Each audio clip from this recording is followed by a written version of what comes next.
This is Make It Plain. Make It Plain. MIP With Masamela Matfumo. Mark Thompson. Make It Plain. Get woke.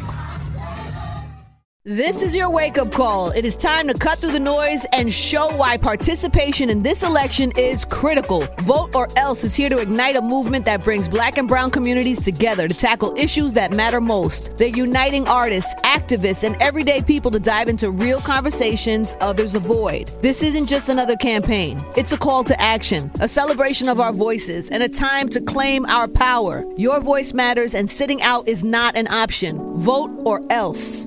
For more information, visit mobilizejustice.org. Ladies and gentlemen, God bless you and good afternoon. This is not Thursday, but we're doing a special edition of Thursday Coast. So much happening, and it's happening everywhere. And obviously all of us many of us are full of anxiety. Everybody's calling me. Most. Oh my God. Mark, my phone, it's out of control. But wait a minute. So because I'm a minister, I'm doing most of the counseling I'm doing is around this. Even for people who have more serious matters that they need counseling for. And I'm like, shouldn't we be talking about that other situation you in? And they're like, no, I want to. I am not a minister, and people want me to make them feel better. They literally call me up and say, make me feel better. Right. So, folks are literally losing their mind. And to be honest with you, we were chatting before we went live, folks. Some of it, a lot of it is PTSD from 2016. Because we knew, as crazy as that dude was talking, there was no way. Just last night, he said he's going to put RFK Jr. over top of women's health. That is insane. And he was saying stuff like that in 2016 and won somehow. So, and then plus also people are afraid of the trick. People have anxiety about the Supreme Court. We'll get into all that. So you go first. So when I'm counseling people, I say, listen, the numbers look good. I quote you a lot. I say, listen, we're okay. Just take a deep breath. But from your point of view, Marcos, what are you saying to people and how are you feeling on this last weekend? Lord have mercy. So, Mark, I think you forgot to introduce me. I think we just jumped in. There's so much to talk about. Well, everybody knows, and we're off anyway. It's an off day, so that shows you we trip even in our states. The founder and publisher of the largest online progressive community, dailycoast.com, as well as the founder of Civics with a Q. They have great numbers and pretty much the largest sample size of people polled every day versus a lot of these other polls that we see, many of which are junk polls. We'll get into that. Marcos Melitzis joins us from the Bay Area. All right, so there you are. There we go. There you go. You have a system. I just want to make sure you're working within your system. I'm not working within my system today, obviously. So how are things? and still honestly traumatized from what the Yankees did the other night. The worst collapse. Don't laugh, Mark. We just got to talk about counseling. He's cracked. I hope you don't laugh at people when other people call you. Oh man, it's terrible. It's terrible. The worst collapse in the history of the whole 150-year World Series. So we won't even get it. I don't even know what. It's horrible. But yeah, this is it, man. It's coming. This is it. Coming. 4 days. The last weekend. Yeah. Well, 4 days plus today is all that is left. So here's where we are, Mark. We are. Nobody really knows. I mean, that's just the bottom line. We know that we could have a 300 plus electoral victory for Kamala Harris, or we can have one for Donald Trump. There is an assumption that is made that polling error automatically helps Trump and Republicans, but it did in 2022, right? Polling error actually was in Democrats' favor. Pollsters really don't know how to model this electorate, and it's actually a lot safer just to say it's tied. And so that's why every poll is 49-48. It doesn't matter if Harris is up or if Donald Trump is up, 49-48, 50-49. That's what the polling says. And I don't doubt that you can craft the poll to show those numbers. Now, we've talked about this before, but I just want to stress it because a lot of people maybe still don't fully understand this. Yeah. Polling is not a science. Polling is an art. And so a pollster can tell you pretty accurately that a white male in Alabama is going to be 77% Republican, 10% Democrat, right? Like it can tell you numbers like that. I mean, I can, point to a state, point to a demographic. I can tell you how they're going to vote. That's Right. the easy part. The hard part is how do you guess who turns out to vote? Are more young people going to turn out to vote? Is the electorate going to be more heavily Black? Are more women? Donald Trump's people, they're banking on young conservative incel type bros to be their sort of their hidden vote, their growth potential. Are they going to turn out? There is no way for a pollster to know this beforehand. Literally impossible, right? So what you're doing is you're making educated guesses. Okay. And you have a whole universe of right-aligned conservative pollsters who are literally designed to shape the narrative, the media narratives and the aggregates. And they're making assumptions on an electorate that's going to be more white or more male or older. And then you have pollsters that are trying to do a good job and they're looking at history. They're looking at, okay, what happened in 2020? What happened in 2022? And are trying to model an electorate that they hope is what turns out, but they don't know. Nobody knows. And so it's kind of a bit of a thankless task, to be honest. It's really easy for a pollster to say, okay, the American people think that we should pass Affordable Care Act. That's easy. What percentage of people actually turn out to an election? Who knows? Yeah. Who knows? So this is why there's that much uncertainty, right? So everybody's saying like the polling shows everything is tied. If you have a polling error towards Trump, okay, then he wins all the battleground states because they're all within 1.5 points of each other in the polling aggregate. Same thing on the other side. If the polling is underestimating the female vote or the crossover Republican vote or the suburban vote or the young women vote, that could be a major, major victory for Kamala Harris, right? So that's where we at. And so what I like to say, which is true, is that we are within the margin of turnout. The election is within the margin of turnout, which really means within the margins of our effort. Who is working harder to turn out our vote? You look at Donald Trump. Donald Trump is talking to Tucker Carlson. He's talking to Fox News. He ain't getting the vote out. He is talking to the same old people. Kamala Harris is working to expand her reach. So there's part that is message. Two, Kamala Harris has a focus message. She's talking about the economy. She's drilling on the economy. It's almost everything. Abortion, economy, and democracy. Donald Trump, I don't know. Today's talking about executing Liz Cheney, right? So he's all over the place. He's unfocused. And you can see this quite dramatically just in the quality of the rallies, right? Like Trump's rallies are half attended. People are leaving early. There's no energy. Harris's rallies, and not just Harris's rallies, but Tim Walz's rallies and Obama and Michelle, everybody is out there doing their thing for Kamala. Those rallies are like full of energy and joy, and people are dancing and Right. And that you may think, oh, who cares if it's just a rally? But here's the thing. Gallup just released a poll that showed that 77% of Democrats are more excited than usual to turn out and vote. That is 10 points higher than Republicans. We're at 67%. That matters because, again, that's part of an enthusiastic vote matters just as much as an unenthusiastic vote. But that enthusiastic vote is calling people, knocking on doors, making sure their friends and family are getting out to vote. They're doing the things that they need to do to win the election. And on that theme, Kamala Harris has what is widely considered at this point to be the largest get out the vote operation in American political history. Donald Trump doesn't have one.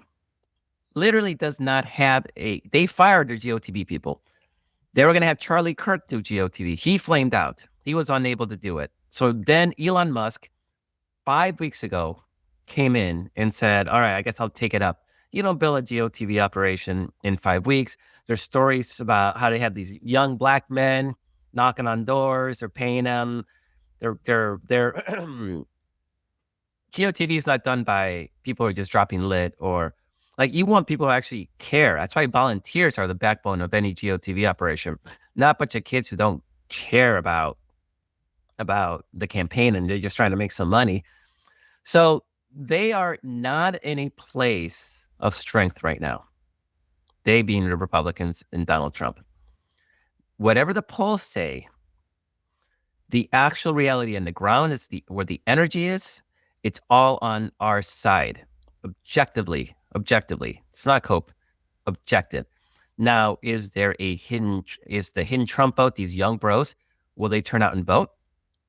Maybe, but Mark, they haven't turned out yet. We can see in the early vote that of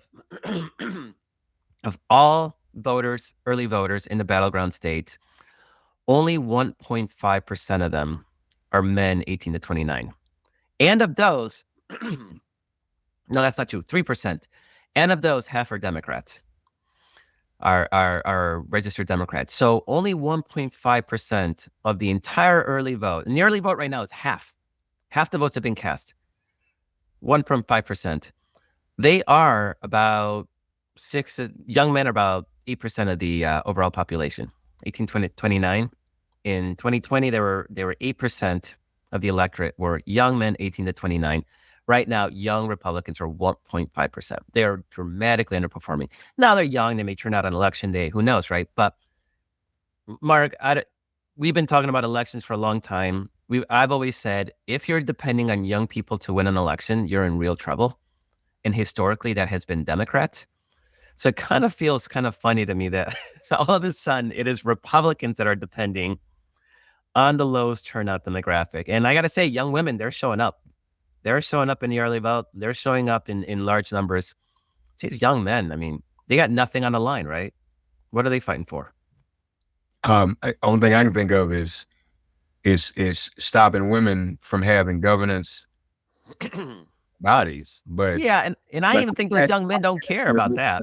Yeah, how passionate yeah, are they really about that? I think I just saw it all. I'll find it before we go, but there was even another article about Trump fatigue on their side. Where did I see that? I'll pull it up in a second. But so now, but so let's drill down a little bit more. You had an impressive number before we came on. Oh, hold it. Let me not get ahead of myself. I want everybody listening, because I was just in a text thread with some friends, and they were saying to me that they're in Michigan, they're seeing Trump signs everywhere. And they also confirmed what you said about them paying young Black men. As I froze, I'll fix myself. But about them paying young Black men. Talk to us about that. What does that mean? And those signs. I mean, people see signs, but that's, like you said, that's not a real ground game. No, signs aren't a real ground game. And I mean, Michigan is 50%, 47% Republican, right? So you're going to see half the state blanketed in Republican signs. So that's not a big surprise.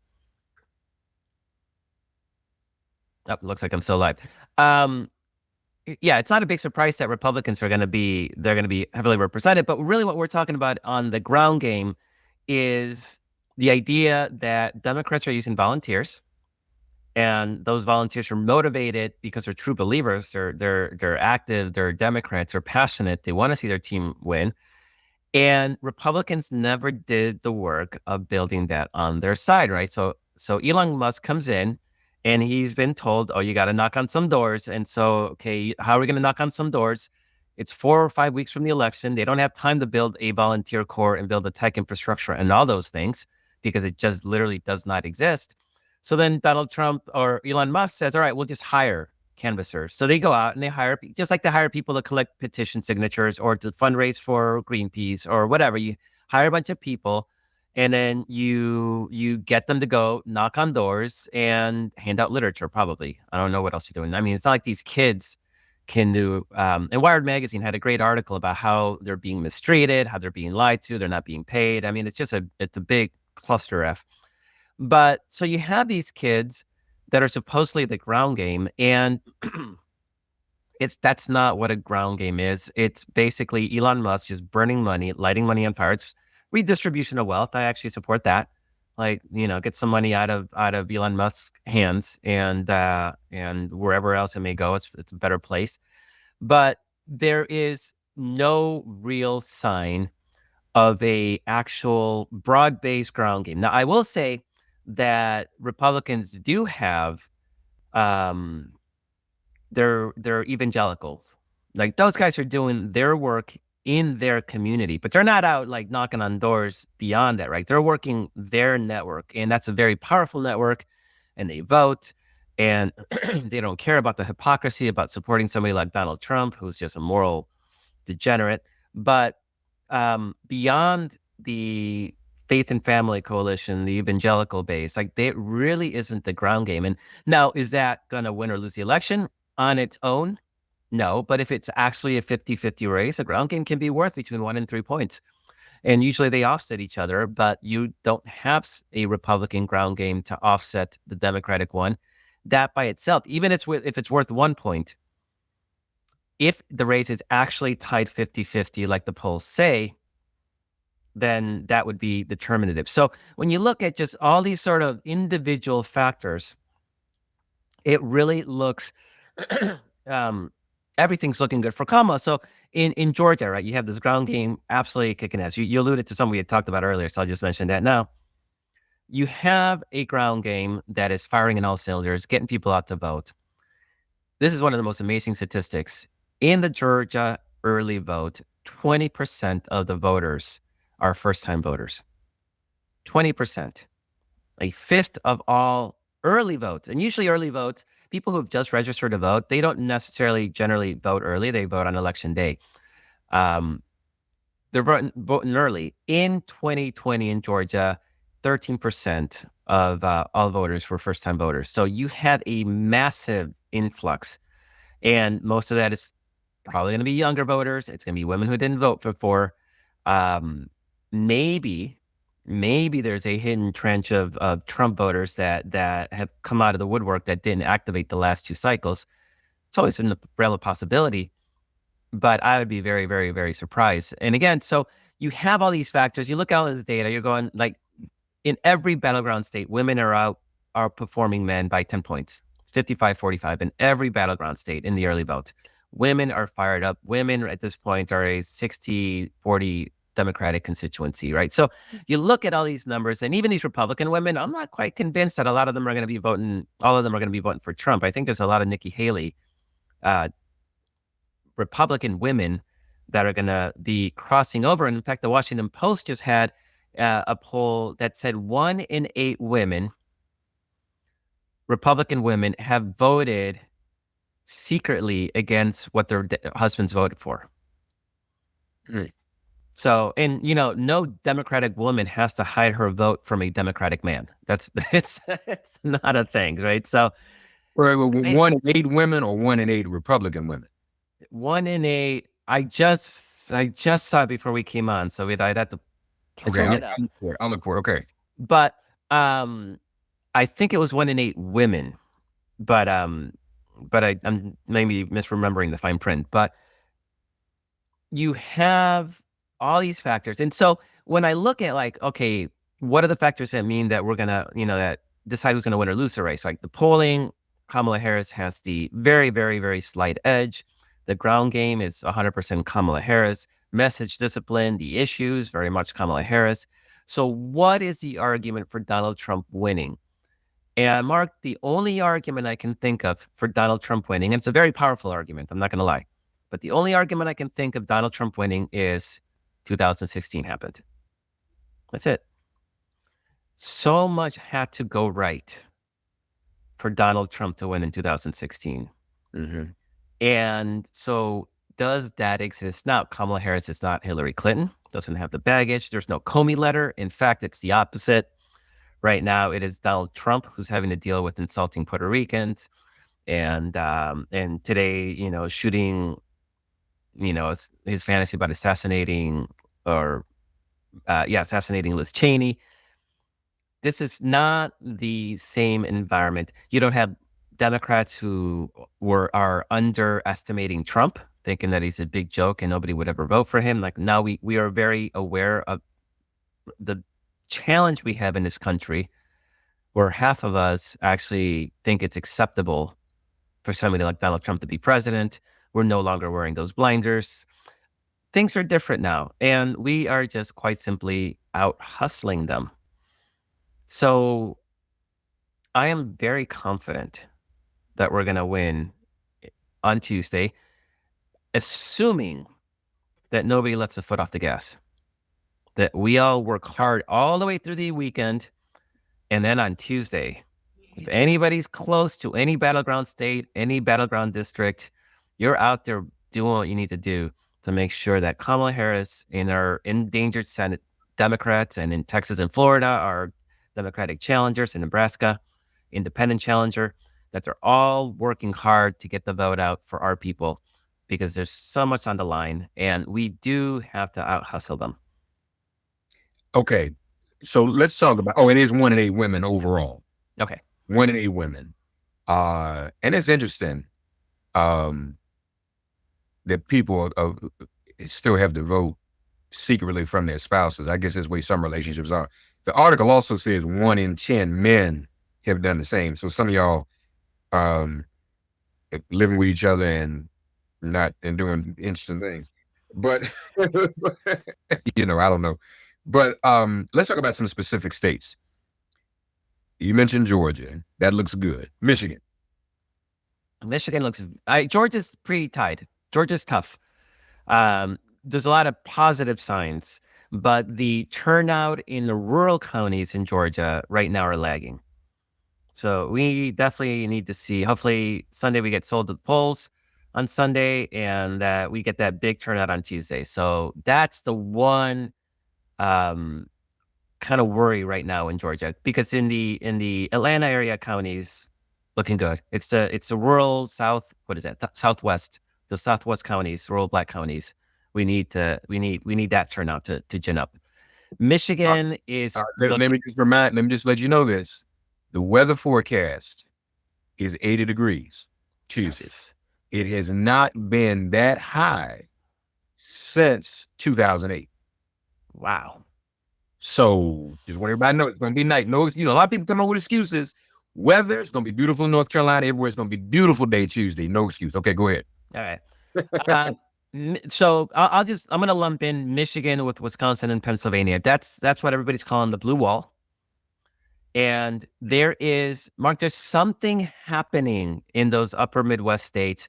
We're seeing it also in Ohio and in Iowa, which Trump's going to win, but the margins in those states are looking in polling right now are looking a lot tighter than they did in 2020. So there does seem to be about a 2 to 3 point shift leftward in that entire upper Midwest, that Rust Belt area. And if that pans out, then Trump wins. Then Harris wins. Probably wins Wisconsin and Michigan fairly safely. Okay, 3 to 4 points, well outside of the range of any Trump shenanigans.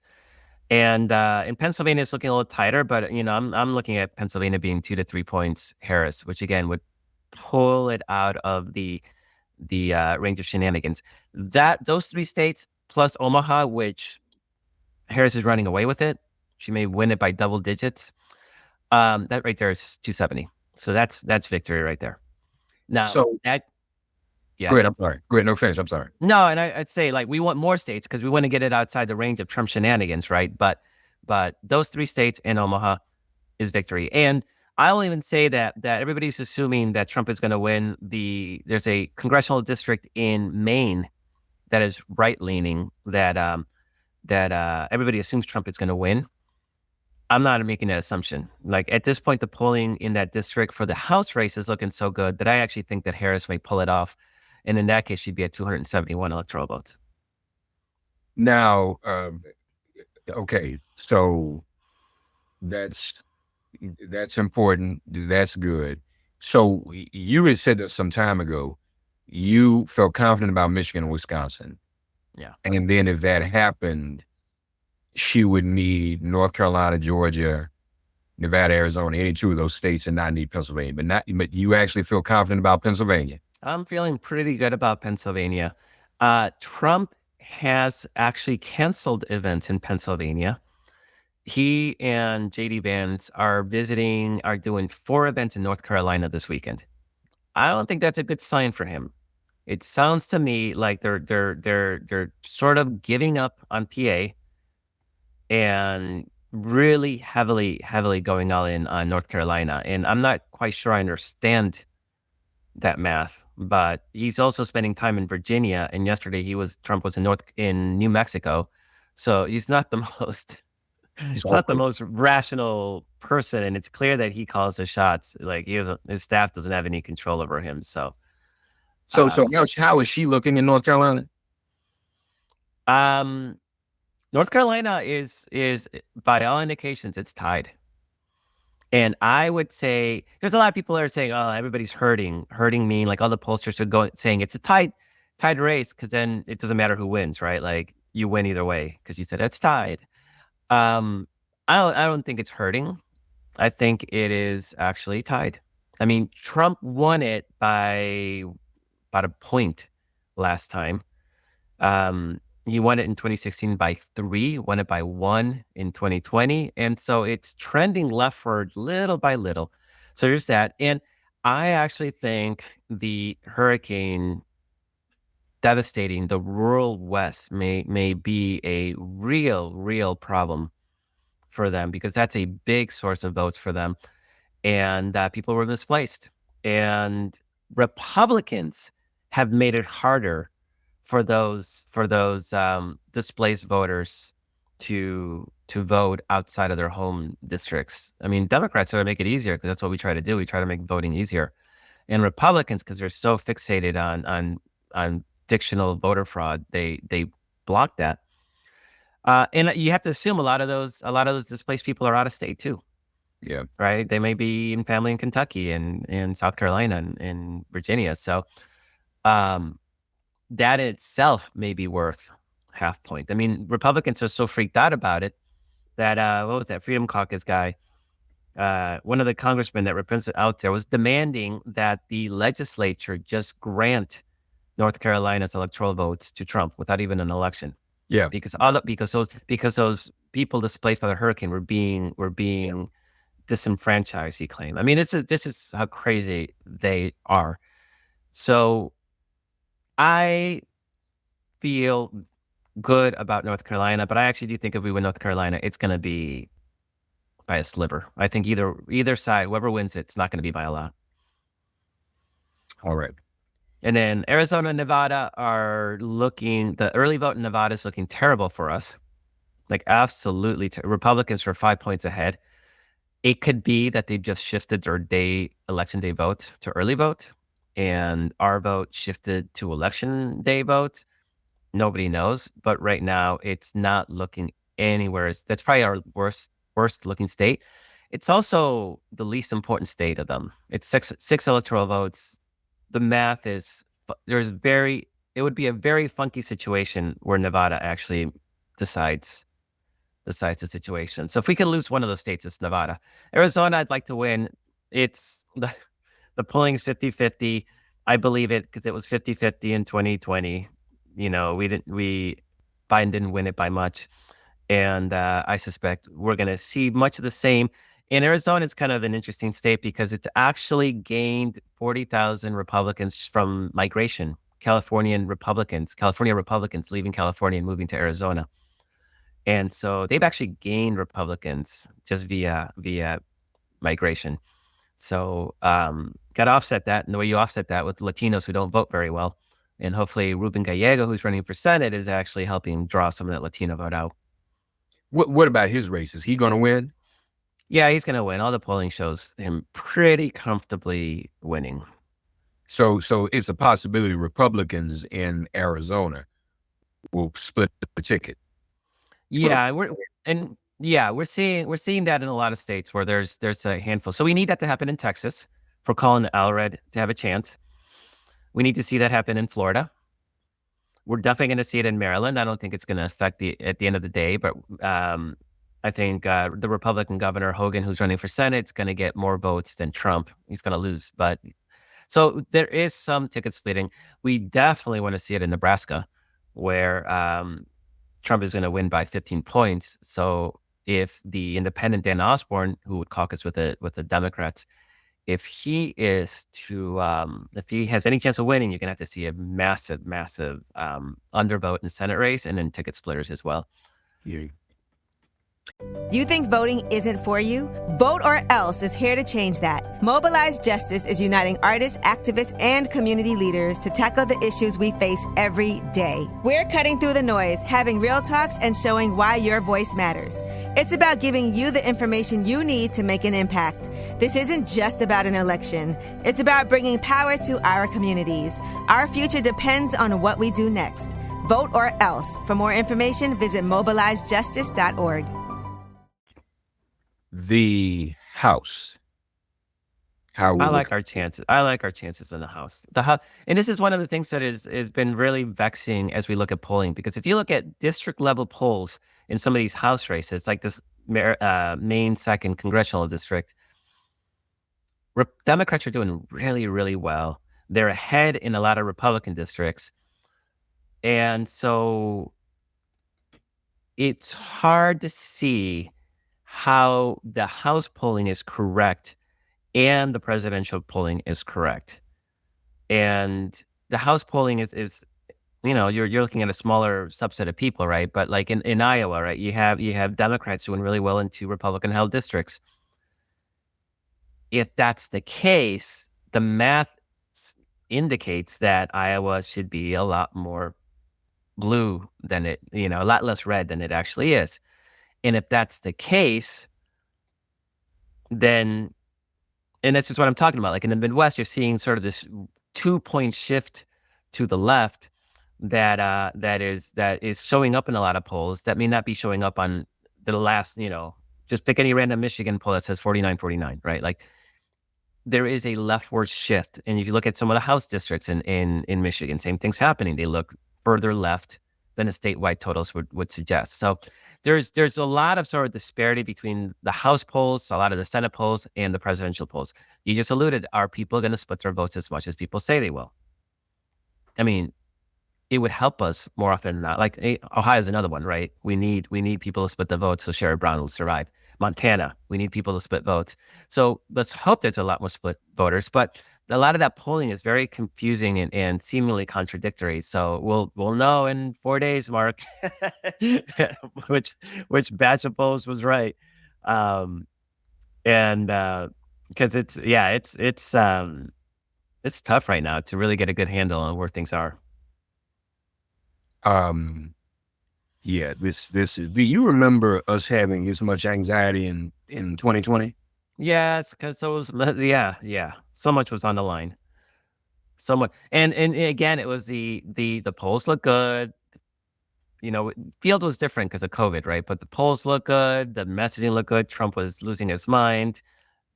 He had just presided over a terrible presidency. Unemployment was rising, inflation was rising. And our argument was like, well, 2016, he pulled it off. And Trump did overperform the polling in 2020, which is why people just assume he's done it twice. They assume he'll do it again, but pollsters have adjusted. Yeah. And I will say, even these Republican pollsters with their thumbs on a scale who are making, delivering better numbers for Trump than anybody else, I actually don't really hate that much, because good, if it pushes the polling aggregates and then nobody gets, it's just whatever. It just keeps us motivated. Yeah. I mean, I don't need that to be motivated, but some people do. So great. Because we can't, because again, in 2016, we thought we had it. We knew we had it and did not have it. Yeah. What was the thinking? In 16? No. The Puerto Rican comment. Oh. No, this community seemingly has responded. Yeah. yeah, there's a lot of questions about why did that break through? 9 years of Trump saying the worst things. Why did that break through? I actually wrote a story about it, Mark. Yes. It broke through for a couple big reasons. One is Trump didn't say it. Had Trump said it, it'd just be part of his word salad, and everybody would shrug it off and be like, "Oh, that's Trump being Trump," as though that excuses all the racism. So that was a big factor. Number two is, you notice in that joke, in scare quotes, in that joke, he attacked Puerto Ricans, he attacked Latinos, he attacked Black people, he attacked Jews, he attacked Palestinians, right? Right. Only the Puerto Rican one broke through. Right. And so I will say, you don't mess with Puerto Ricans. It is a rabidly proud,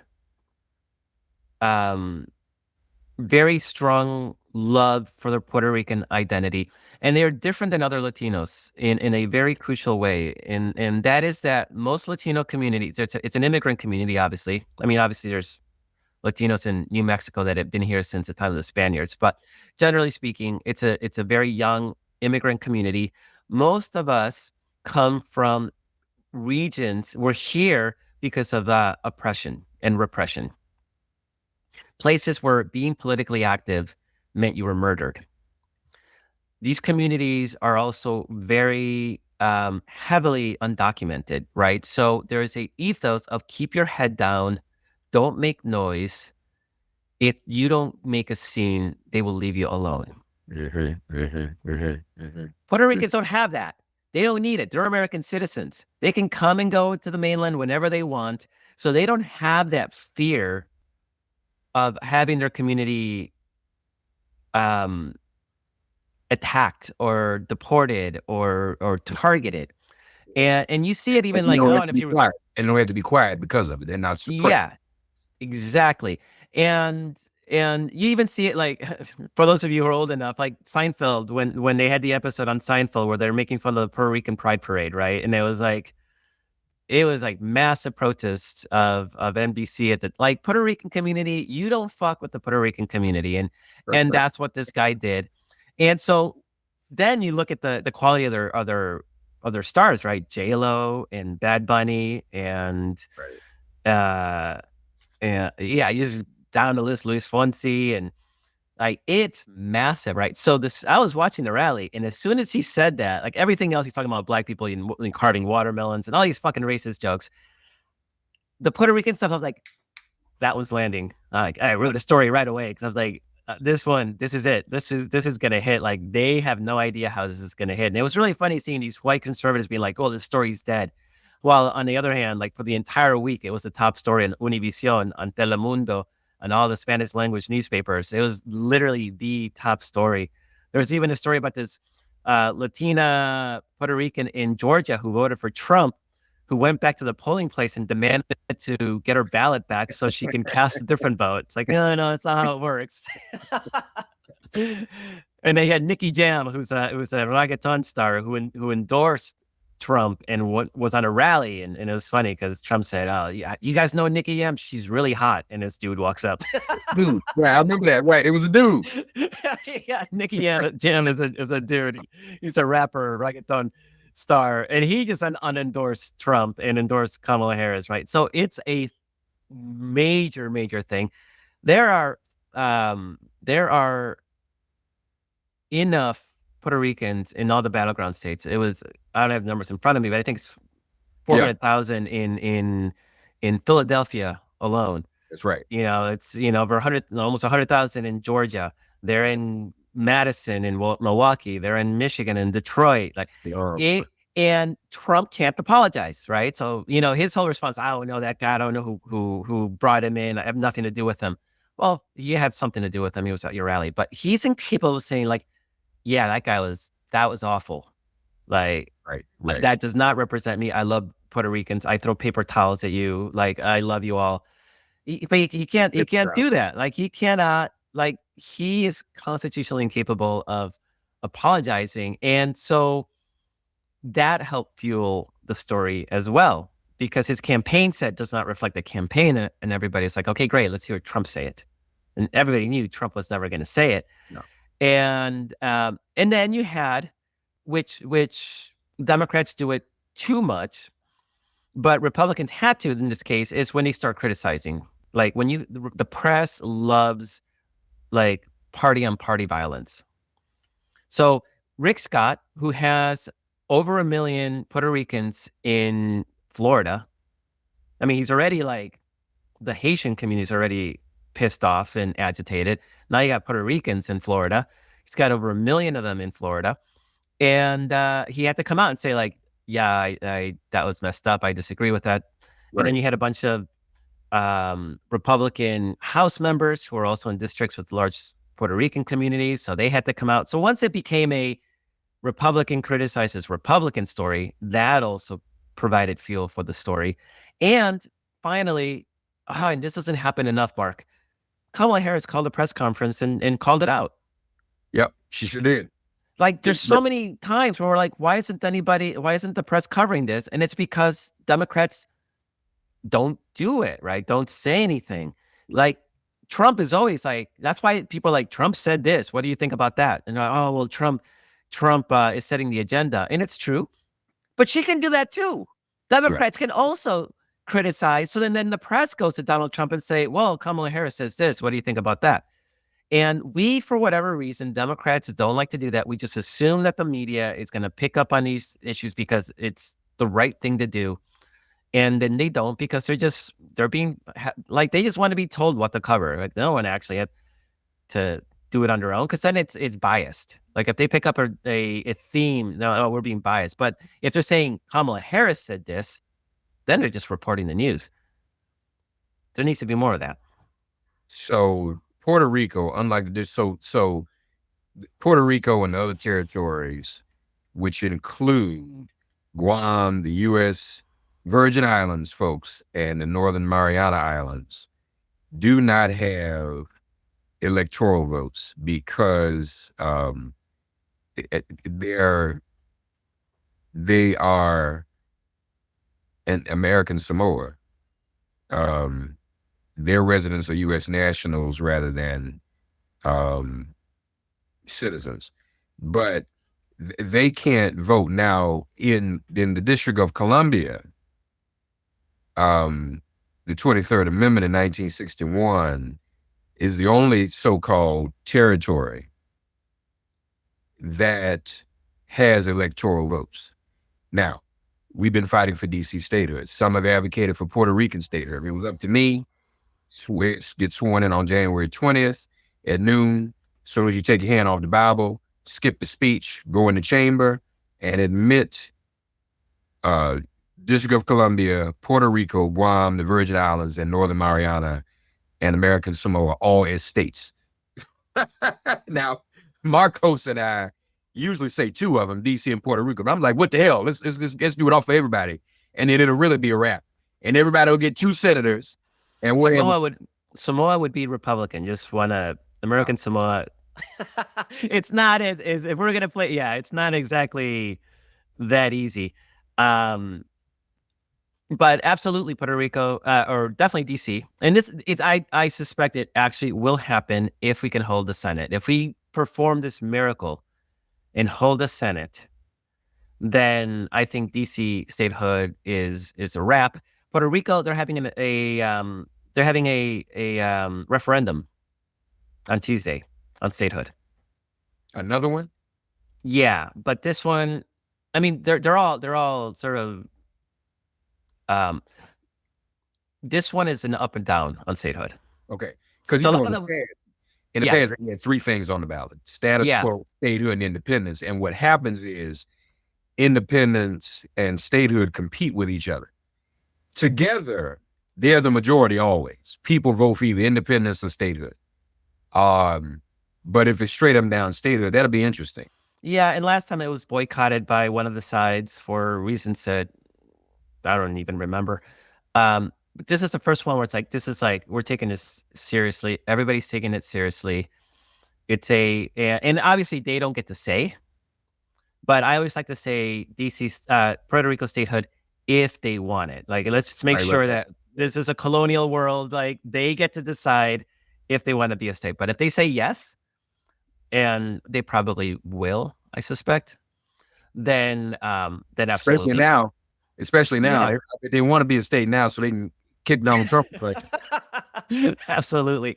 So it would radically transfer. And then at that point, then we push for expanding the Supreme Court, and then we can actually get somewhere into saving our American democracy, which right now is absolutely broken, and it's fundamentally structurally built to support a conservative movement that is becoming a smaller and smaller minority.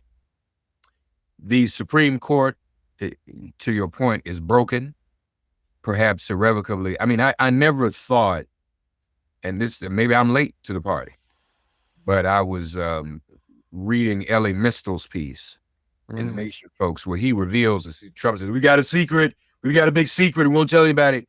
So apparently the secret is to get some of the Republican states, or states that are led by Republican legislatures and or governors, to not certify their electors, which would then bring forth a certain reading of the Constitution, a majority of electors, a majority of electors from every state. It doesn't say that. It just says a majority of electors. So would it then be a majority of those who show up and who were certified? And so that's the game they're going to play. The Supreme Court, which is reverse Roe, which is reversed immunity, not even for Nixon. And I think, as I said, for those reasons, you know, that we owe Nixon a national apology. He never had to leave. He would have never had to have left. He could have stayed. I don't put it past them to say, oh, this is interesting. Yeah, it doesn't say a majority of electors from every state. It just says a majority. So if only 10 electors show up, whoever gets those 10 is entitled to be the president of the United States. So that's the trick. And you know what's terrifying? Yeah, is that the Supreme Court just allowed Virginia to purge non-voters, quote unquote, against federal law.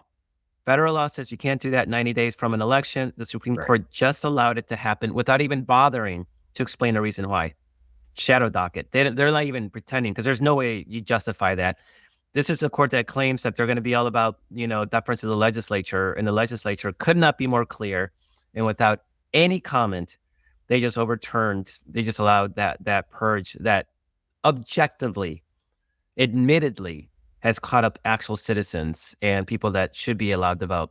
So it is an incredibly dangerous Supreme Court. They should be worried, though, because if Democrats win, I think that the energy is there to kick it up to 13. One Supreme Court justice for every circuit, for every district, every appeals court.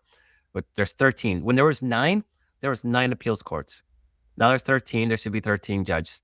So there is energy for that. There's energy for term limits. There's energies for a ethics policy for the Supreme Court, which right now they do whatever they want. It's going to be a lot different up in that court if Democrats can win. So there's a lot riding on the line. So they are very motivated to make sure that Democrats don't win. So we have to win this thing outside the margin of the steal. And really, we need the Senate, guys. Like, we need to work our ass off to win. Like, that Texas Senate seat, it's winnable. The Florida one, it's winnable. The Montana, John Tester's not out. Everybody's assuming he's like dead on arrival. He's not. It's within the margin of hustle. Just got to work harder than they are. So there is a lot on the line, because we can be talking about statehood and expanding the court and doing all sorts of great stuff, or we're going to be sitting here going like, okay, even if Kamala wins, nothing going to happen because Republicans are going to have the Senate. We only need that for 2 years. Yeah. Folks, this is it. This is the weekend. I am headed back to North Carolina as we speak. Yes. As soon as we sign off, I'm hitting the road. And we want to get this vote out in North Carolina. I want to get it out everywhere. I'm hearing from people in Michigan that Detroit is turning out. And if Detroit turns out between now and Tuesday. Detroit is turning. Milwaukee is turning out big time. That's in the early vote. Detroit, Atlanta, Milwaukee, these big urban centers, Philly. I've got colleagues. Until Freedom is going to be on the ground in Philly tomorrow. Woke Vote and Black Voters Matter.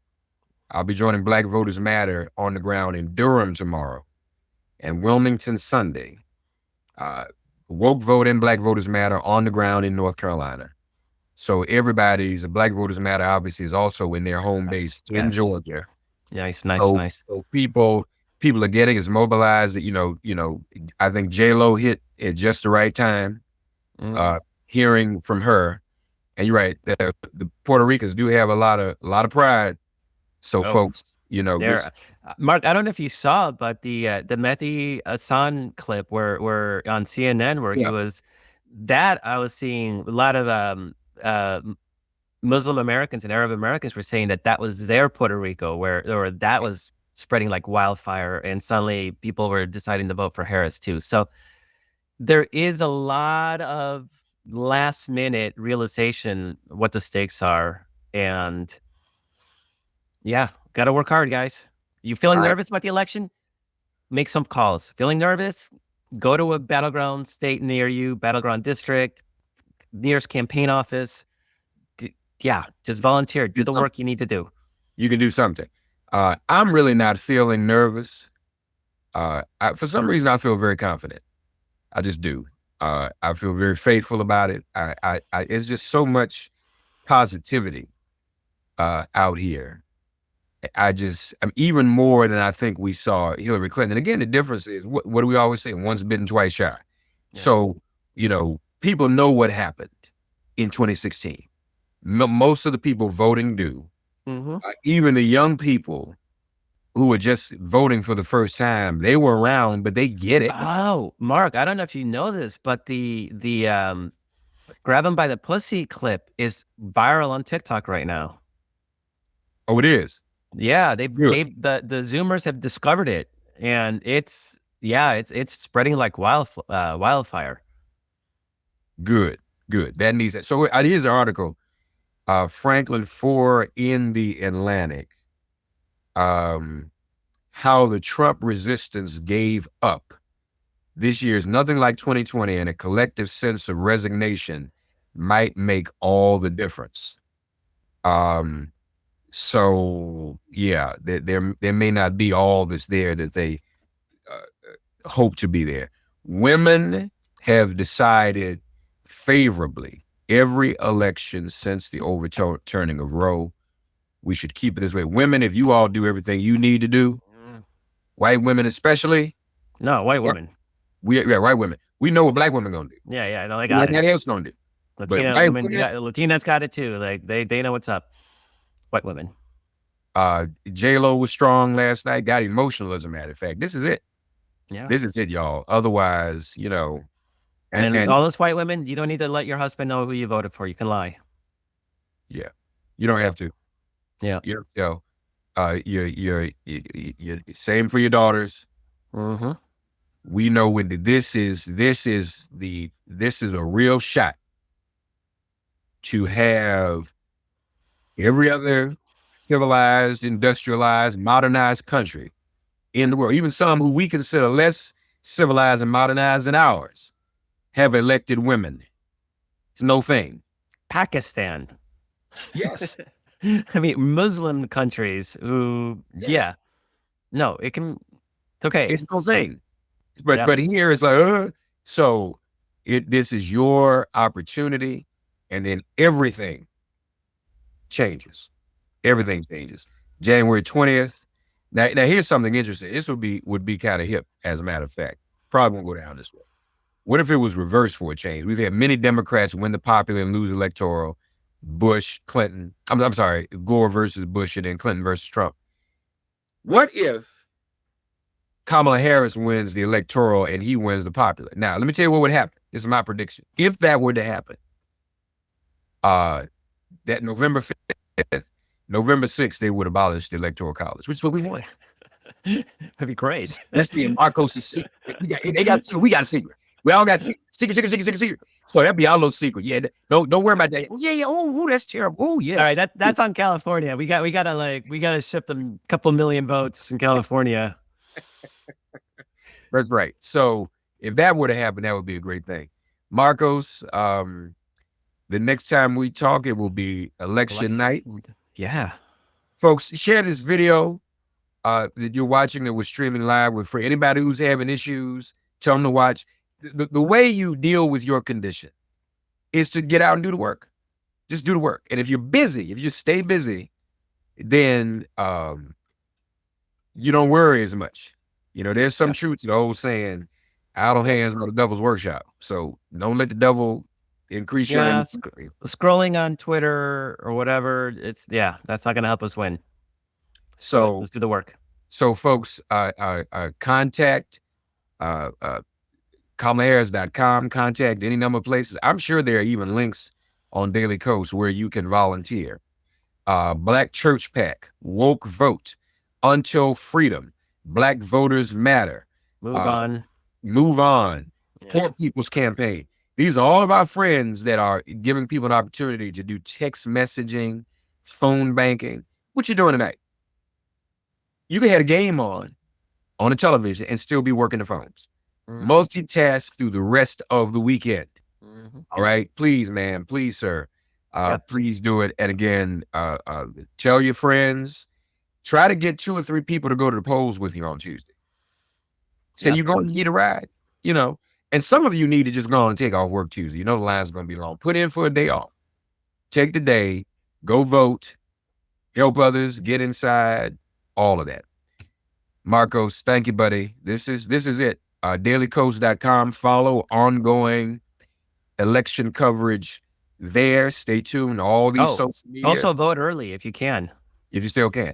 Now, in North Carolina, early voting. So in some places, you can't put it in the mail anymore, but you can. Right. Some places have the drop boxes. So, because if you vote early, then you're not standing in line, making it harder for somebody who may have to get back to work to get out to vote. Early voting ends in some states this weekend, so find that out. I've already early voted here in New York, but we got New York, so I'm not that big of a deal. You don't want to be taking up a spot in line for somebody who might be a casual voter, and it's like, screw this, I don't have time for this, and then leaves. So let's make those lines shorter. And can you still hear me, Marcos? I froze. Yep, I can still hear you. We're wrapping up anyway. I don't know why I'm freezing, but I guess I freeze. Folks, thank you for joining us. DailyKos.com, MakeItPlain.com. Thanks, Marcos. Have a great week. We'll see you Tuesday. Absolutely, yeah. Let's do it. Let's finish strong. Leave nothing on the road. Thanks for getting woke and listening to Make It Plain. As always, perform an act of kindness on behalf of an elder or young person. Write a letter to a sister or brother who just so happens to find her or himself incarcerated.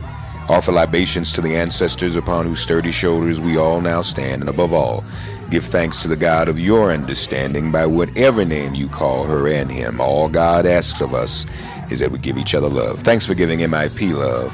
And please remember to subscribe and give us a 5-star rating.